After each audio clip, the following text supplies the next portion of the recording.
In a small, secluded village nestled between whispering pines and murmuring streams, there lived an old sage known as Elyon.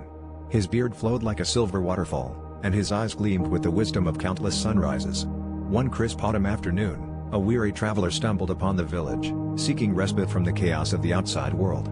Drawn to the gentle aura of the sage, the traveler found himself sitting by the fireside, eager to hear the stories Elyon was renowned for.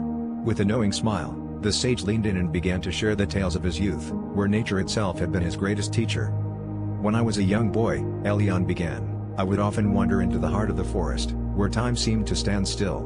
One day, I found myself sitting by a tranquil pond, mesmerized by the ripples dancing on its surface. A gentle breeze stirred the water, and in that moment, I realized that life, much like the pond, is ever-changing. The ripples taught me the value of embracing each moment as it comes, for stillness and movement both have their place in the grand tapestry of existence." The traveler's eyes widened with the simplicity yet profoundness of the lesson, feeling the weight of his own restless heart beginning to ease.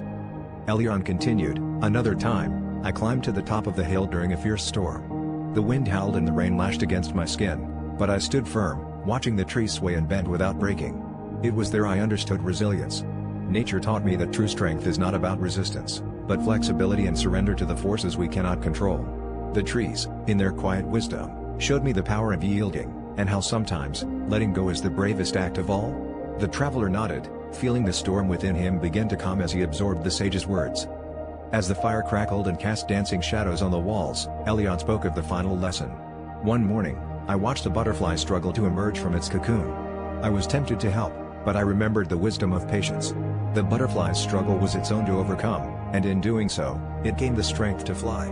From this, I learned that we must not rush our growth or the growth of others. Each struggle is a necessary part of our journey, and through patience, we find our wings." The traveler, now deeply moved, thanked the sage for the stories that were more than mere tales. They were echoes of life itself, softly guiding him toward a more mindful existence. With a heart full of newfound peace, the traveler left the village, carrying the quiet whispers of nature within him, forever changed by the wisdom of the old sage.